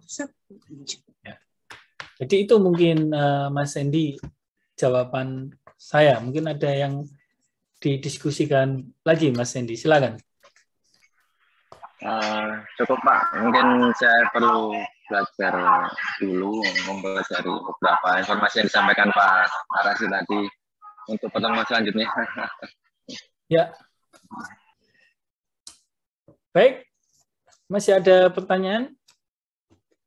Pak, mohon maaf, ada suara saya? Iya, sudah dengar Bu Siti, silakan Bu Siti. Ya. Selamat malam, Assalamualaikum warahmatullahi wabarakatuh. Waalaikumsalam warahmatullahi wabarakatuh. Sangat menarik pembahasan kita. Izin gabung saya dari semua yang Bapak bahas tadi. Pak Fajar juga Mas Sandy ya udah menambahkan. Saya sedikit bertanya gini Pak. Ini kan dari pembahasan yang Bapak tadi uraikan dari awal sampai barusan ini kurang lebih otomatis mau pengusaha atau organisasi atau sebuah negara itu perlu mengupgrade diri sesuai dengan perkembangan zaman agar bisa bersaing gitu kan Pak ya. Betul. Tapi gini Pak, di lingkup-lingkup perusahaan gitu, ada kan beberapa perusahaan yang masih kolot gitu Pak sistemnya.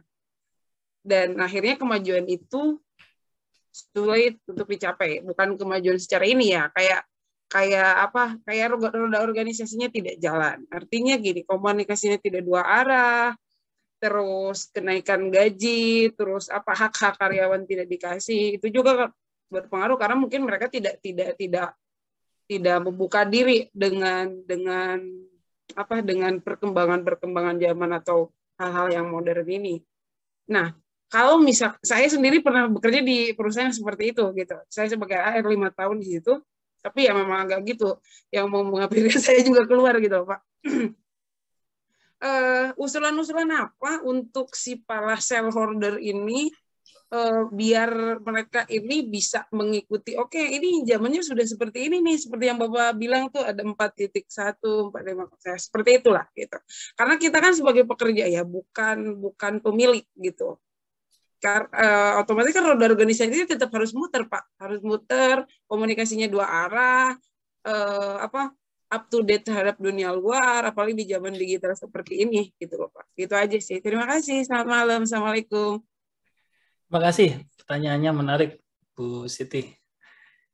Jadi ya memang kalau kita ngomong strategik itu memang kan levelnya di CEO ya. Jadi misalkan kalau kita karyawan di level middle ataupun level bawah, bagaimana cara kita untuk bisa memberikan masukan kepada level CEO? Ya. Kembali lagi itu. Jadi harus ada benar-benar kesadaran dan keinginan dari CEO itu yang benar-benar dia ingin berubah.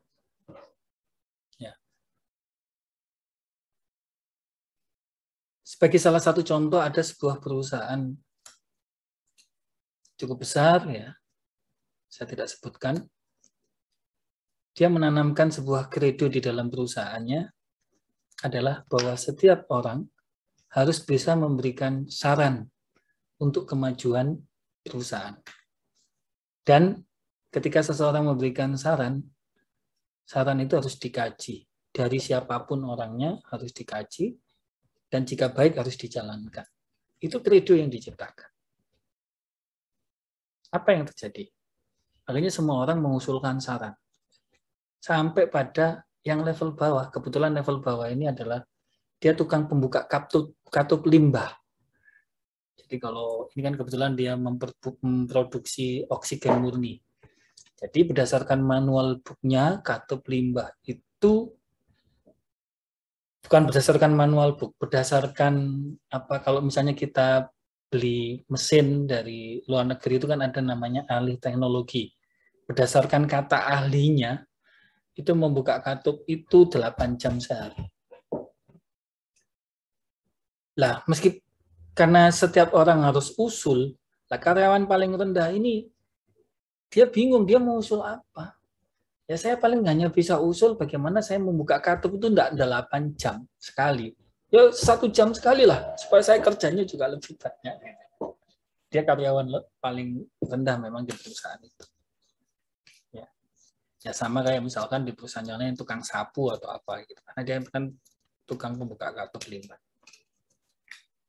Nah, karena ada kredo tadi dari pemimpin, dari pemilik, bahwa siapapun yang memberikan saran, itu harus diterima sarannya. Dan kalau bagus harus dijalankan. Akhirnya kan sarannya disampaikan ke supervisornya. Supervisornya juga bingung. Loh, kenapa? Kamu tuh bikin saran aneh. Loh Pak, katanya suruh beri saran Pak. Saya meskipun pegawai rendahan, kan saya saran sesuai dengan pekerjaan saya.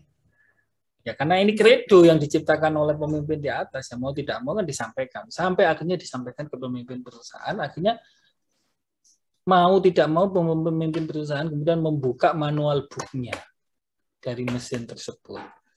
Ternyata setelah dibuka, tidak ada aturan main yang mengatakan harus membuka katup itu 8 jam sehari. Ternyata kalau kita beli mesin dari negara lain dan itu misalnya ada sedikit subsidi atau apa, technical assistant dikirimkan orang dan sebagainya, itu ternyata memang ada hal yang kemudian disembunyikan untuk tetap menjaga, melindungi, memproteksi produk-produknya mereka supaya tidak tersaingi oleh produk kita. Itu banyak itu.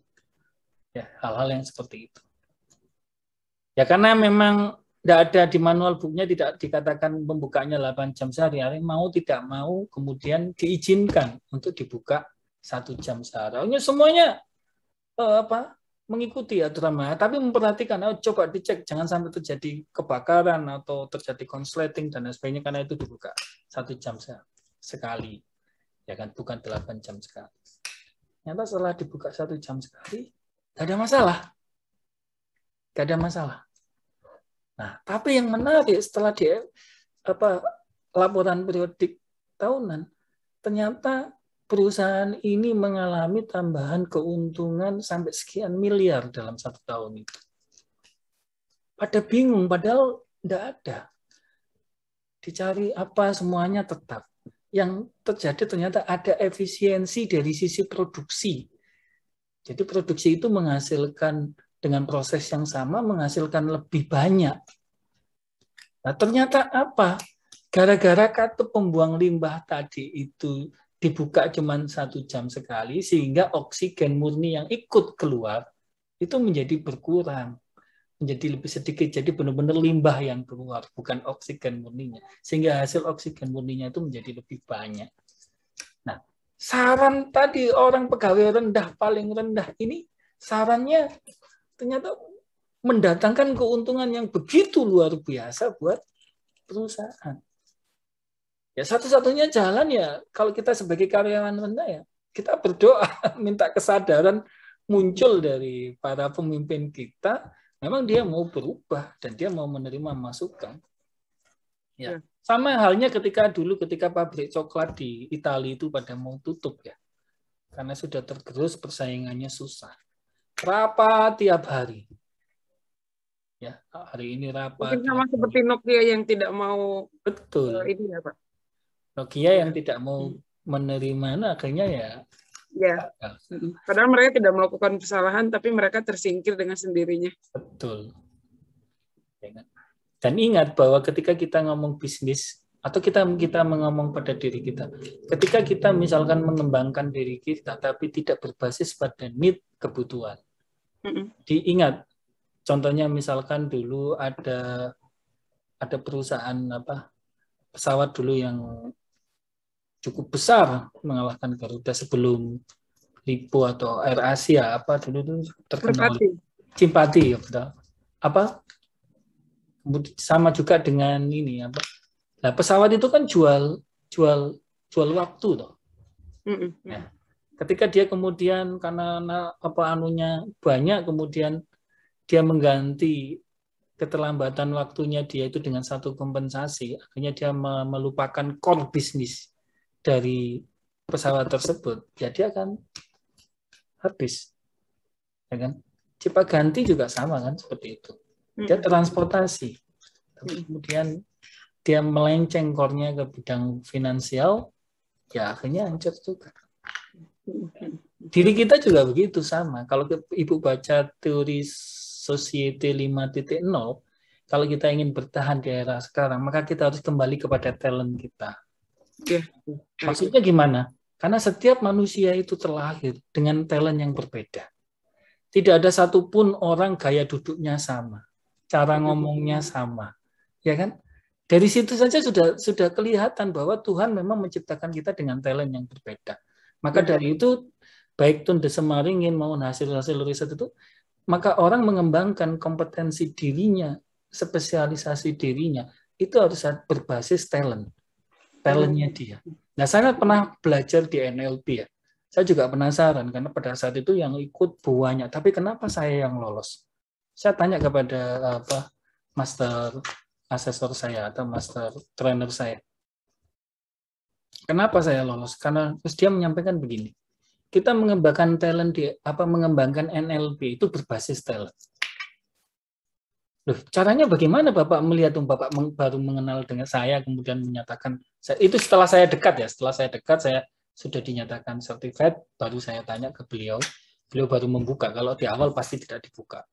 Akhirnya dia menjelaskan kepada saya bahwa given talent itu kalau mau lihat itu pada usia 0 sampai 5 tahun.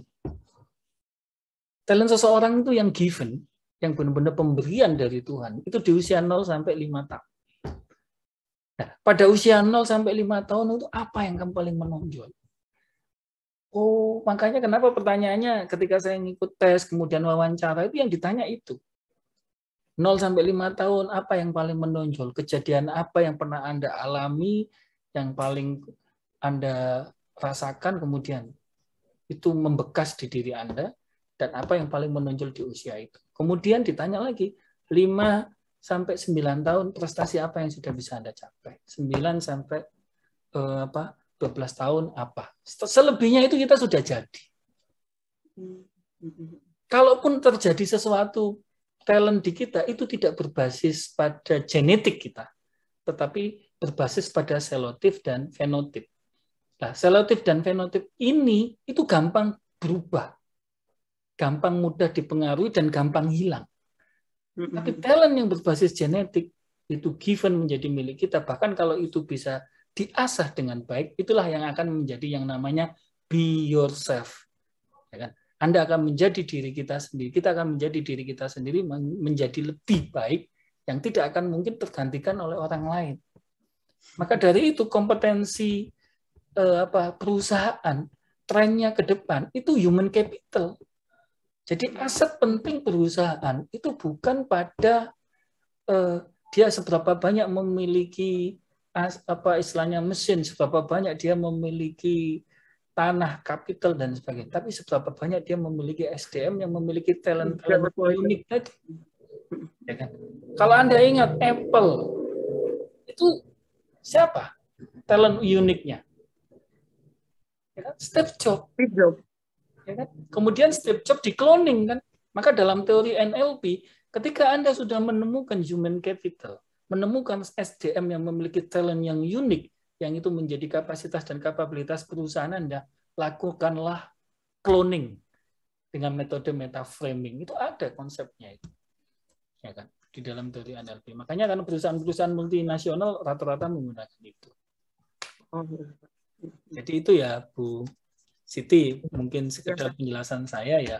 Jadi kalau kita ingin mempengaruhi itu tadi, karena peran pemimpin itu, CEO itu vital. Kita ini justru menjadi objeknya dia, bukan menjadi subjeknya dia. Ya kan? Kita menjadi objek budayanya dia. Ya kan? Jadi ya caranya ya seperti itu. Ya pilihannya, kalau kita misalkan bisa bertahan dan kita meyakini bahwa ke depan dia lebih baik, perusahaan ini akan menuju baik, ya bertahanlah. Tapi jika Anda merasa bahwa ternyata tidak mampu, Anda pikir ke depan juga ini, ya silakan Anda cari tempat lain yang memiliki budaya yang menurut Anda sesuai dengan karakteristik pribadi Anda. Ya. Semua tantangan, ya pasti semua peluang dan kesempatannya ada, tantangannya ada, kelemahannya juga ada. Betul. Mungkin itu Bu Siti yang bisa saya jelaskan. Ya Bapak, terima kasih Pak. Ya, terima sama-sama. kasih. Jawabannya sangat memuaskan sekali. Terima kasih. Mungkin ada yang lain atau kita cukupkan sampai di sini pertemuan kita? Kalau sudah cukup, saya ingatkan kembali bahwa kuliah ini masih berlanjut ya Bapak Ibu sekalian di Elina. Materi saya yang saya sampaikan tadi, kemudian silakan mengisi forum diskusi di dalam e-learning kita. Itu sudah saya sajikan semua di situ diskusinya, dan ada tugas yang harus Bapak Ibu kerjakan, tapi durasi waktunya karena saya tahu Bapak Ibu ini orang profesional, orang kerja, saya memberi waktu limit bisa sampai nanti UTS pun, sebelum UTS pun dikerjakan, monggo silahkan, yang penting terpenuhi standar pembelajaran berbasis online, karena itu standar pemerintah ya, harus ada diskusi, kemudian harus ada penyampaian materi, harus ada video, kemudian harus ada tugas yang harus dikerjakan oleh Bapak Ibu sekalian untuk mengukur seberapa besar capaian Bapak Ibu sekalian terhadap topik yang kita pelajari di malam hari ini. Saya kira itu mungkin barangkali masih ada yang didiskusikan. Cukup ya Bapak Ibu sekalian. Pak Fajar cukup? Cukup Pak. Cukup Pak. Ya, terima kasih ya, Bapak Ibu sekalian. Terima kasih atas perhatian dan sharingnya. Saya berdoa Bapak Ibu sekalian selalu sehat. Amin. Diberikan amin, keluasan rezeki ya. Amin. Amin. Hati, dan yang terpenting bahwa bahagia itu pilihan. Apapun masalah kita harus tetap bahagia. Yakinlah bahwa Tuhan bersama kita, dan Tuhan itu selalu menghendaki kita bahagia, tidak menghendaki kita susah. Baik, saya akhiri. Terima kasih. Selamat malam. Terima kasih. Tetap semangat. Malam, Pak. Tetap berprestasi. Wassalamualaikum. Terima kasih, Pak. Warahmatullahi wabarakatuh. Waalaikumsalam warahmatullahi wabarakatuh. Warahmatullahi wabarakatuh.